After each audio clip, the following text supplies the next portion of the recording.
찬송가 308장, 구찬송가로도 308장 함께 찬송하시겠습니다.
이 시간 교회와 사역과 일꾼을 위해서 또 한국 교회와 나라와 민족을 위해서 기도하겠습니다. 특별히 돌아오는 창립 기념 주일 예배 가운데 하나님의 큰 은혜와 사랑이 거하도록 코로나 바이러스의 조속한 퇴치를 위해서 다 함께 주여 한번 부르짖고 기도하겠습니다. 주여, 거룩하신 하나님 아버지, 이 시간 우리 교회와 또 사역과 또 아버지 일꾼을 위해서 기도하고자 합니다. 하나님 아버지 함께 하여 주셔서 우리 교회가 그때도록 부흥하고 또 하나님 기뻐하시는 교회로 성장하였습니다. 아버지 하나님, 그러나 코로나 바이러스로 인해서 교회가 큰 고통을 당하고 있습니다. 무엇보다 하나님, 이 코로나 바이러스가 하루속히 퇴치될 수 있도록 주님 도와주시고 백신과 치료제가 하루속히 개발이 되어서 지금 많은 어려움을 당하고 있는 의료진들과 또한 환자들 가운데 회복이 있게 하시고 치료함이 있게 하여 주시옵소서. 이 시간 한국교회와 나라와 민족을 위해서 기도합니다. 하나님, 우리 한국교회 가운데 더욱더 큰 부흥을 허락하시사 아버지 하나님 기뻐하시는 교회들로 자라날 수 있도록 도와주시고 그동안의 죄악과 어둠 속에서 있었던 우리들의 모습을 이제는 버리고 주님께로 다시금 나아올 수 있도록 인도하여 주시옵소서. 나라와 민족 가운데 큰 어려움을 당하고 있는데 하나님, 무엇보다도 아버지님 치료함과 하나님의 위로하심이 우리 나라와 민족 가운데 함께하여 주시옵소서. 우리 두 분의 몰로 목사님과 담임 목사님 가운데 힘과 능력을 더하여 주시옵소서. 무엇보다도 육체적인 강건함과 영적인 건강함을 허락하여 주시옵소서. 하나님의 말씀을 증거하시는 우리 목사님 가운데 아버지는 큰 영권의 복을 허락하시사 그 말씀이 사람의 말이 아닌 하나님의 음성으로 들려질 수 있는 매 순간의 예배가 될 수 있도록 도와주시옵소서. 우리나라와 우리 민족 가운데 복음 통일, 평화 통일 허락하시고 또한 많은 교육자들과 재직들과 일꾼들 한 사람 한 사람들 붙잡아 주셔서 하나님께 영광 올려드릴 수 있는 그 삶을 매일매일 기쁘게 살아갈 수 있도록 도와주시옵소서. 은혜가 풍성하신 예수님의 이름으로 기도드립니다. 아멘. 이 새벽에 하나님께서 우리에게 주시는 말씀은 에베소서 2장 1절에서 10절까지의 말씀입니다. 신약 성경 312면입니다. 에베소서 2장 1절에서 10절까지의 말씀을 봉독하겠습니다. 그는 허물과 죄로 죽었던 너희를 살리셨도다. 그때의 너희는 그 가운데서 행하여 이 세상 풍조를 따르고 공중의 권세 잡은 자를 따랐으니 곧 지금 불순종의 아들들 가운데서 역사하는 영이라. 전에는 우리도 다 그 가운데에서 우리 육체의 욕심을 따라 지내며 육체와 마음에 원하는 것을 하여 다른 이들과 같이 본질상 진노의 자녀이더니 긍휼이 풍성하신 하나님이 우리를 사랑하신 그 큰 사랑을 인하여 허물로 죽은 우리를 그리스도와 함께 살리셨고 너희는 은혜로 구원을 받은 것이라. 또 함께 일으키사 그리스도 예수 안에서 함께 하늘에 앉히시니 이는 그리스도 예수 안에서 우리에게 자비하심으로써 그 은혜의 지극히 풍성함을 오는 여러 세대에 나타내려 하심이라. 너희는 그 은혜에 의하여 믿음으로 말미암아 구원을 받았으니 이것은 너희에게서 난 것이 아니요 하나님의 선물이라. 행위에서 난 것이 아니니 이는 누구든지 자랑하지 못하게 함이라. 우리는 그가 만드신 바라 그리스도 예수 안에서 선한 일을 위하여 지으심을 받은 자니 이 일은 하나님이 전에 예비하사 우리로 그 가운데서 행하게 하려 하심이니라. 아멘. 오늘 이 새벽을 깨우신 우리 모든 교우님들과 그 가정 가운데 우리 하나님의 긍휼과 큰 사랑이 함께 하시길 바랍니다. 지금 읽어드릴 시는 어느 무신론자의 기도라는 책에서 발췌한 시인데요. 한번 들어보십시오. 당신을 부르기 전에는 아무 소리도 들리지 않았습니다. 당신을 부르기 전에는 아무 모습도 보이지 않았습니다. 하지만 이제 아닙니다. 어렴풋이 보이고 멀리에서 들려옵니다. 어둠의 벼랑 앞에서 내가 당신을 부르면 기척도 없이 다가서며 내가 거기 있었느냐? 내가 그동안 거기 있었느냐고 물으시는 목소리가 들립니다. 달빛처럼 내민 당신의 손은 왜 그렇게도 야위셨습니까? 못자국의 아픔이 아직도 남으셨나이까? 도마에게 그렇게 하셨던 것처럼 나도 그 상처를 조금 만져볼 수 있게 하소서. 그리고 혹시 내 눈물 방울이 그 위에 떨어질지라도 용서하소서. 아무 말씀도 하지 마옵소서.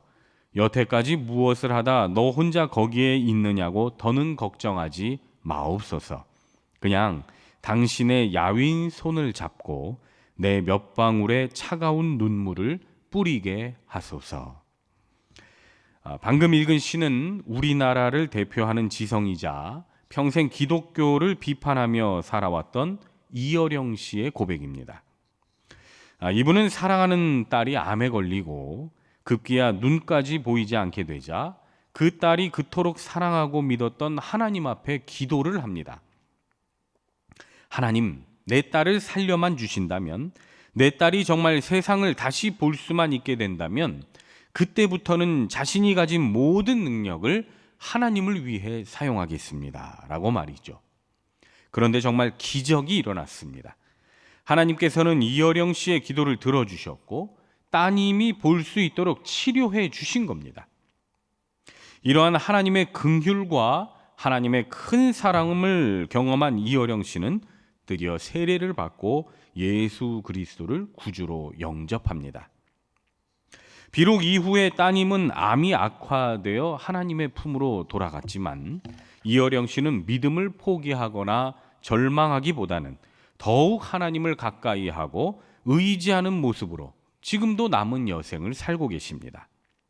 이어령 씨는 최근 인터뷰에서 이렇게 말합니다. 나의 87년 삶의 모든 것들, 지성, 건강, 돈을 벌 수 있었던 것은 다 하나님의 선물이었습니다. 내가 예수님을 믿게 된 것은 소경되었던 딸이 완전히 치료된 기적 때문이 아닙니다. 진짜 기적은 병치료가 아닙니다. 왜냐하면 사람은 언젠가는 죽기 때문입니다. 진짜 기적은 예수님의 부활입니다. 예수님께서 재림하셔서 천국에서 영생을 누리게 된다는 것이 진짜 기적이기에 저는 하나님을 믿습니다. 우리 사랑하는 노량진의 교우 여러분, 저와 여러분들도 이와 같은 신앙 고백으로 지금 살아가고 있는 줄 믿습니다. 우리가 누리고 있는 모든 것이 하나님의 선물입니다. 우리의 구원은 나의 힘과 능력이 아닌 오직 하나님의 은혜로 받은 것입니다. 우리는 그리스도 예수와 함께 부활할 것이고 저 천국 잔치에 함께 참여하여 놀라운 하나님의 사랑과 긍휼을 노래할 것입니다. 할렐루야. 오늘 사도 바울도 에베소 교인들을 향해 이와 같이 고백합니다. 예수 믿기 이전에 너희는 허물과 죄로 사로잡혀 있었다. 공중의 권세 잡은 자 사단의 꿰매 넘어가 이 세상 길로 따라갔고 육체가 원하는 대로 마음에 끌리는 대로 행하여 진노의 자녀처럼 살았다. 그러나 긍휼의 하나님, 자비의 하나님께서 큰 사랑을 베풀어 주셔서 예수님을 이 땅에 보내주시고 우리들의 모든 죄를 사해 주셨다. 너희는 하나님의 은혜에 의하여 믿음으로 구원받았다. 구원은 오직 하나님의 선물이다. 아멘. 여러분, 우리는 우리가 잘나서 우리의 능력이 뛰어나서 구원받은 게 아닙니다. 오직 하나님의 은혜로 구원받은 것입니다. 오직 하나님의 큰 사랑으로 인해 구원받은 겁니다. 여러분, 우리의 삶을 한번 돌아봅시다. 하나님의 손길이 닿지 않은 곳이 어디 있습니까? 우리가 이 시간 하나님께 모여 예배할 수 있는 것, 우리가 하나님을 찬양할 수 있는 것, 교회 안에서 봉사하고 사랑하는 교우님들과 함께 교제할 수 있는 것, 비록 힘들고 거친 세상이지만 그곳에서 힘을 내고 승리하며 살아갈 수 있는 것, 이 모든 것이 생명의 주관자 되시는 우리 하나님의 사랑이 아니고 무엇이겠습니까? 나의 손이 짧아서 우리 자녀들, 우리 가족들을 다 돌볼 수 없는 그런 상황에서도 우리 하나님은 그 큰 사랑의 손길로 우리 가족들을 돌보고 계십니다. 이번 코로나 사태로 여러분들은 어떤 걸 느끼셨습니까? 교회에 나오는 걸 강제로 막고 예배당에 나와 예배하는 걸 통제하니 어떻든가요? 교회 봉사도 좀 쉬고 예배 드리는 것도 집에서 TV나 인터넷으로 예배를 드리니 편하시던가요? 아마 처음에는 좀 편했을지도 모르죠. 그렇지만 시간이 흐르면 흐를수록 점점 이건 아닌데 하는 생각이 들지 않던가요? 아무렇지도 않게 악수하고 서로 웃으면서 인사하던 그 평범한 일상이 사실 하나님의 은혜였음을 깨닫게 되지 않습니까? 나와 친한 교우들과 두 손을 맞잡고 찬양하던 때가 우리 주님께서 주신 은혜의 때였음을 깨닫게 되질 않습니까? 교회에 나와서 큰 소리로 하나님을 찬양하고 교우들과 얼굴 맞대고 식사 교제하던 때가 하나님께서 사랑을 베푸신 시간이었음을 우리가 생각하게 되지 않습니까? 여러분, 평범함 속에서 감사를 느끼지 못하는 사람은 특별함 속에서도 감사를 느끼지 못합니다. 조만간 백신이라든가 치료약이 개발되면 어느 정도 일상을 회복할 것은 분명합니다. 과거 흑사병도 지나갔고 스페인 독감도 지나갔듯이 코로나도 지나갈 겁니다. 그런데 그때 가서도 잊지 말자는 거죠. 우리의 평범한 일상이 하나님의 은혜이자 사랑이었음을 잊지 말자는 겁니다. 우리가 읽지 않았습니다만 본문 11절 서두에도 보면 그러므로 생각하라 말씀합니다. 그러므로 생각하라, 기억하라. 무엇을요? 평범했던 우리의 삶이 모두 하나님의 은혜였고 큰 사랑이었음을, 무심코 지나왔던 우리들의 세월이 모두 하나님의 보호하심과 인도하심 속에 있었음을, 무엇보다 내 힘과 내 능력이 아닌 예수님의 희생과 헌신으로 내가 구원을 받았음을 생각하고 기억하라는 것입니다. 오늘 이 새벽을 깨운 저와 우리 모든 교우님들은 우리 하나님의 큰 사랑과 긍휼을 기억함으로 기쁨과 감사를 회복하여 하루하루의 삶이 복되고 즐거운 삶이 될 수 있기를 주님의 이름으로 축원합니다. 기도하겠습니다. 허물과 죄로 죽었던 우리를 다시 살리시고 대신 긍휼과 큰 사랑을 보여주신 주님, 그동안 우리들의 삶 가운데 은혜해 주셨음에도 온전히 하나님의 사랑을 깨닫지 못했던 저희들의 우둔함을 용서하여 주시고 평범함 속에서 감사할 수 있는 태도를 통하여 하루하루 기쁘게 살아갈 수 있도록 인도하여 주시옵소서. 언제나 우리와 우리 가정을 지켜주시고 보호하여 주시는 예수님의 이름으로 기도드립니다. 아멘. 하늘에 계신 우리 아버지, 아버지의 이름을 거룩하게 하시며 아버지의 나라가 오게 하시며 아버지의 뜻이 하늘에서와 같이 땅에서도 이루어지게 하소서. 오늘 우리에게 일용할 양식을 주시고 우리가 우리에게 잘못한 사람을 용서하여 준 것 같이 우리 죄를 용서하여 주시고 우리를 시험에 빠지지 않게 하시고 악에서 구하소서. 나라와 권능과 영광이 영원히 아버지의 것입니다. 아멘.